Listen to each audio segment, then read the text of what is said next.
From ham and cheese insertions to flood control scandal. Binalot ng kontrobersya si Senador Francis Cheese Escudero na nag-ugat sa umano'y bilyong pisong isiningit sa 2025 budget. Unang pumutok ang balita dito mismo sa Billionario News Channel. Narito ang agenda report ni Hannah T. Bago pa man umingay ang flood control scandal, nakaladkad na ang pangalan ni Senator Cheese Escudero sa di umano'y budget insertions. Hulyo pa lang, una nang binalita ng Billionario News Channel ang dokumento ng higit kumulang 142 billion peso worth of insertions umano ni Escudero noong siya pa ang Senate President. Iba-ibang lugar ang sites ng mga proyekto, mula flood control, roads, bridges at maging streetlights hindi nakalusot. Kalaunan, makailang beses pinabulaanan ni Escudero ang mga paratang. Kabilang ang tila pagbisita niya sa House of Representatives kahit holiday ang November 30, 2024. Sabi sa isang Politico report, yan ay para masigurong masisiksik umano ang 142 billion sa budget. Nitong buwan, bunsod ng flood control investigation. Saka na nagkakudeta sa Senado at pinalitan siya ni Senate President Tito Soto. Tumugma ang nakalap naming file sa naging pagkanta ni dating DPWH Undersecretary Roberto Bernardo.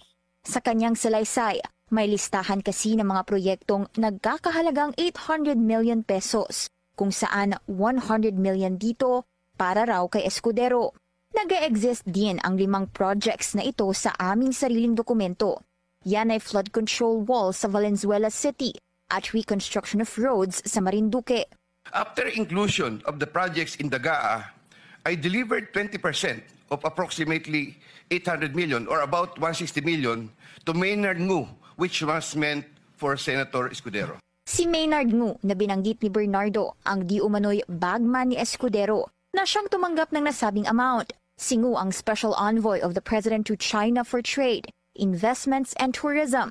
Sabi sa isang 2023 report ng Philippine Center for Investigative Journalism, CEO si Ngu ng Cosmic Technologies Incorporated o mas kilala bilang Cherry Mobile na nag-contribute din ng 30 million sa senatorial campaign ni Escudero. Si Ngu rin ang may-ari ng Cork Wine Bar, ang meeting spot na binanggit ni Bernardo tungkol sa naging transaction. Ayon sa source ng bilyonaryo, may 25.6 million losses ang nasabing bar noong 2024, a 33.2 million swing mula sa kita o profit nito noong 2023 na 7.55 million. Mula sa 205 million worth of sales nito noong 2023, bumagsak ito sa 68.37 million. Pagdating sa operating expenses, bumagsak ito sa 52.13 mula 62.11 million. Sabi rin ng source, mabagal ang reaksyon ng Cork sa pagbagsak sa sales nito.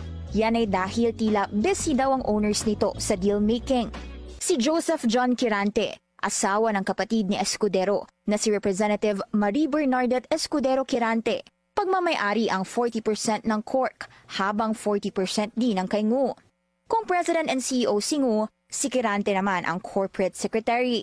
Sometime in 2023, Maynard Ngu told me to go to Cork and meet Senator Cheese Escudero, which I did. I met with the latter in a private room in the said establishment. While we were drinking wine, he told me, alam ko naman ang galawan niyo dyan sa DPWH. Okay naman ako. Sabihin mo kay Sec magbaba sa akin. Ayon kay Bernardo, nangyari ang delivery ng 160 million pesos para kay Escudero sa first quarter ngayong taon. Matapos sa naging revelasyon ni Bernardo, hinalungkat ng netizens ang mga litrato sa Cork Wine and Bar. Spotted ang ilang photos ni Heart Evangelista sa nasabing bar na ine-endorso rin ang Cherry Mobile. Sa parehong bar, may groupie rin si Lawrence Lubiano na top campaign donor ni Escudero noong 2022. Kasamang anak niyang si Lemuel na boyfriend umano ni Claudine Co, pamangkin ni Congressman Zaldi Co. Lumitaw pati ang mga litrato ni Escudero kasama sina Ngu at Quirante. Sa ngayon, hindi pa kinukumpirma ng palasyo kung sitting special envoy nga si Ngu. Pero anila, kung may dapat tanggalin, tatanggalin. Para sa agenda, Hannah T, Billionario News.